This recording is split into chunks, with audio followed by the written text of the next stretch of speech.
ملت عزیز و سربلند ایران بنده خدا به خدا پیوست. ارواح طیبه شهدا، روح مطهر عبد صالح خدا شهید دکتر علی لاریجانی را در آغوش گرفتند. ایرانی قومی سلامتی کونسل کے سیکریٹری علی لاریجانی اپنے بیٹے مرتضی سمیت شہید. ایرانی سرکاری میڈیا کے مطابق علی لاریجانی امریکی اور صہیونی حملے میں شہید ہوئے.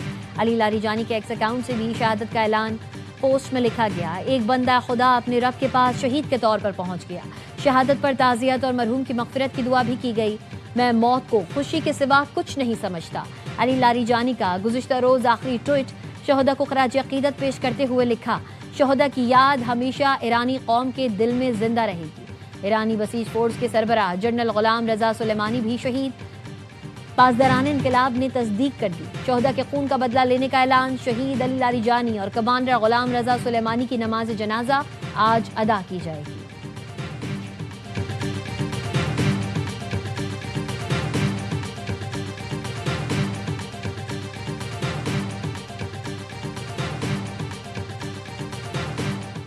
ایرانی صدر مسعود پزشکیان کے علی لاریجانی کو خراج عقیدت. بیان میں علی لاریجانی ایک نمایاں اور قیمتی شخصیت تھے. لاریجانی نے مختلف عہدوں پر خدمات انجام دی. لاریجانی نے خطے میں امن اور سلامتی کو فروغ دینے کی کوششیں کی.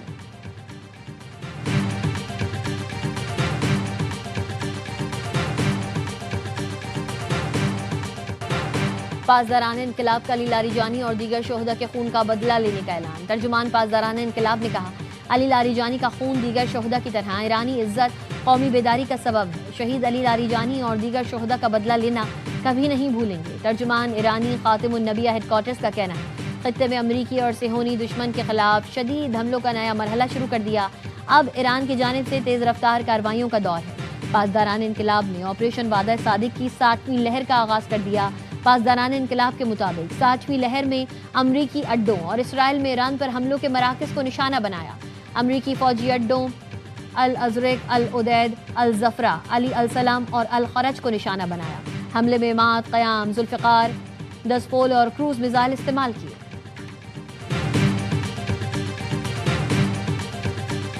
ایران کے نئے سپریم لیڈر کا جنگ جاری رکھنے کا اعلان. آیت اللہ مجتبیٰ خامنائی نے کہا: اسرائیل اور امریکہ کو گھٹنوں کے بل گرانے تک امن کی کوئی گنجائش نہیں.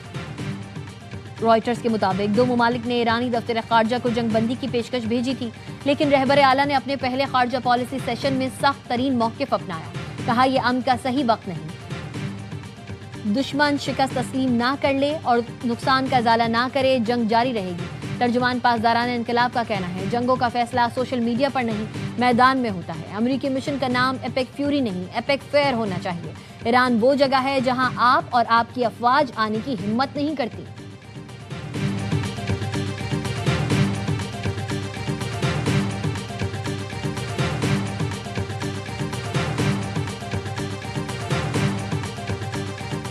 ترکیہ خطے میں جنگ رکوانے کے لیے متحرک. وزیر خارجہ کا جنگ کے خاتمے کے لیے مشرق وسطیٰ کے ہنگامی دورے کا اعلان.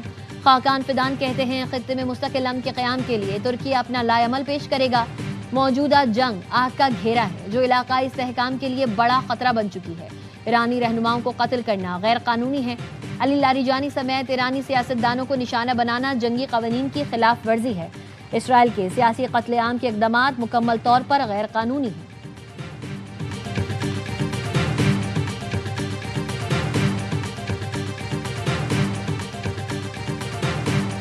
We help them so much. We have thousands of soldiers in different countries all over the world, and they don't want to help us. Well, we don't need too much help, and we don't need any help.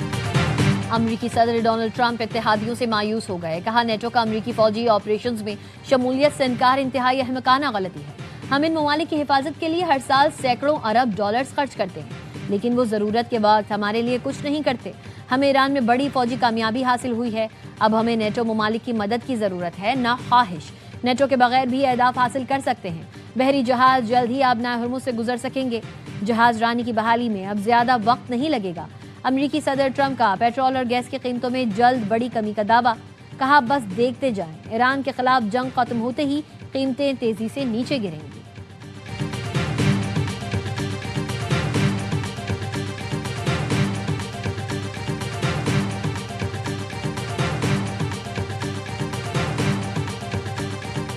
Trump کو اتحادیوں کے بعد اپنوں کی بھی مزاحمت کا سامنا. National counter terrorism centre کے ڈائریکٹر جو کینٹ نے احتجاجاً استعفیٰ دے دیا. جو کینٹ نے کہا باضمیر رہتے ہوئے ایران پر حملوں کی حمایت ناممکن ہے. ایران پر تھوپی گئی جنگ کی حمایت نہیں کر سکتا. تہران واشنگٹن کے لیے فوری خطرہ نہیں تھا. جنگ اسرائیل اور اس کی طاقتور لابی کے دباؤ پر شروع کی گئی. امریکی صدر کو خط میں لکھا عراق جنگ کی طرح جھوٹ کی بنیاد پر آپ کو ایران جنگ پر اکسایا گیا. اسرائیلی حکام اور امریکی میڈیا نے غلط معلومات پھیلا کر جنگ میں دھکیلا. جنگ میں فتح آسان ہوگی مگر یہ سب جھوٹ تھا. بااثر صہیونیوں نے صدر کے امریکہ فرسٹ ایجنڈے کو سبوتاژ کیا. صدر ٹرمپ نے جو کینٹ کو کمزور آدمی قرار دے دیا. کہا اچھا ہوا اس نے استعفیٰ دے دیا. وہ ایران کو خطرہ نہیں سمجھتا. ایرانی وزیر خارجہ کا امریکی نیشنل کاؤنٹر ٹیررزم سینٹر کے ڈائریکٹر جو کینٹ کے استعفے کا خیر مقدم. ایکس پر لکھا ایران کے خلاف جنگ کو غیر منصفانہ قرار دینے والی آوازیں بڑھ رہی ہیں. یورپ اور امریکہ کے حکام بھی جنگ پر سوال اٹھا رہے ہیں.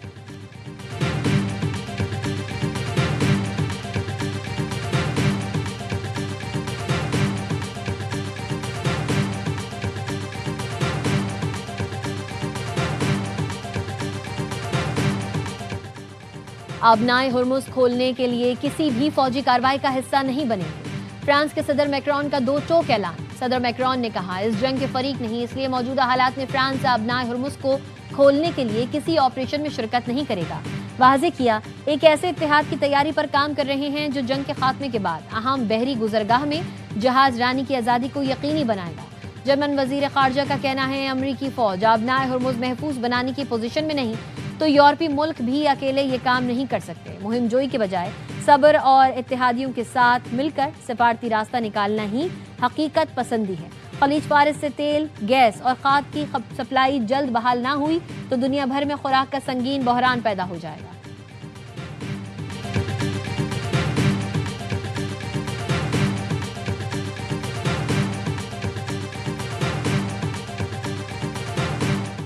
امریکہ اور اسرائیل کی ایران میں رجیم چینج کی کوششیں ناکام. ایرانی میڈیا کا کہنا ہے CIA نے ایران میں رجیم چینج سے ہاتھ کھڑے کر لیے. رجیم چینج ایجنڈے کو ختم کر دیں. CIA کی اپنی اسٹیشنز کو ہدایات جاری. نیتن یاہو کو امریکہ کے جنگ سے نکل جانے سے متعلق شدید خدشات. نیتن یاہو کی کوشش ہے کہ امریکہ ایران کے ساتھ جنگ میں شامل رہے.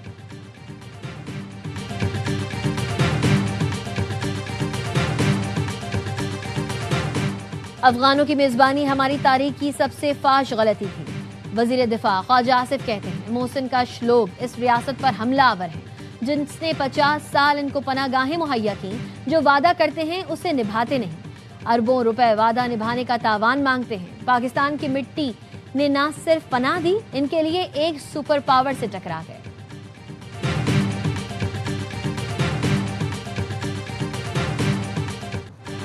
افغان طالبان رجیم کا اسپتال پر حملے کا پروپیگنڈا جھوٹا ہے. وزارت اطلاعات کے مطابق کارروائی میں پاک افواج نے کیمپ فینکس کو نشانہ بنایا جو کہ امید اسپتال سے کئی کلومیٹر کے فاصلے پر ہے.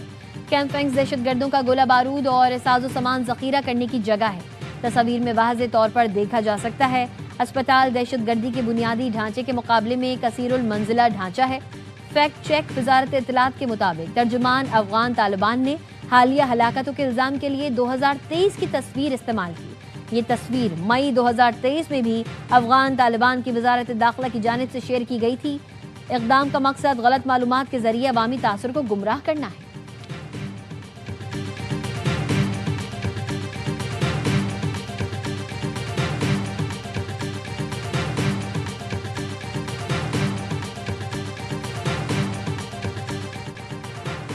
افغان طالبان رجیم کی جانب سے پاکستان مخالف گمراہ کن اور من گھڑت پروپیگنڈا بے نقاب. عالمی اور افغان میڈیا نے اسپتال حملے میں 400 افراد کی ہلاکت کے جھوٹے دعووں کی کلئی کھول دی.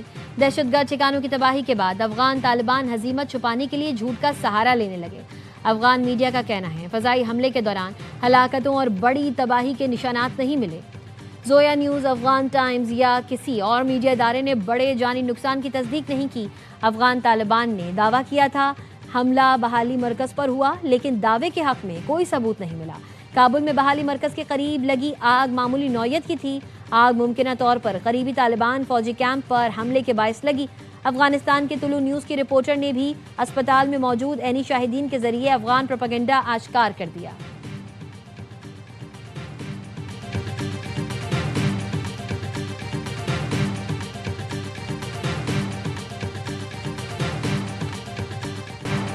پاک فوج کی افغان طالبان اور فتنہ خوارج کے خلاف مؤثر کارروائیاں، خیبر سیکٹر سے ملحقہ افغان طالبان کی فوجی پوسٹوں کو کامیابی سے نشانہ بنایا۔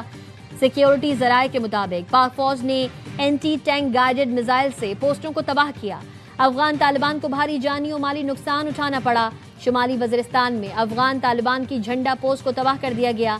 تورخم سیکٹر میں بھی افغان طالبان پوسٹ کو کامیابی سے نشانہ بنایا گیا۔ آپریشن غضب للحق اپنے اہداف کے حصول تک جاری رہے گا۔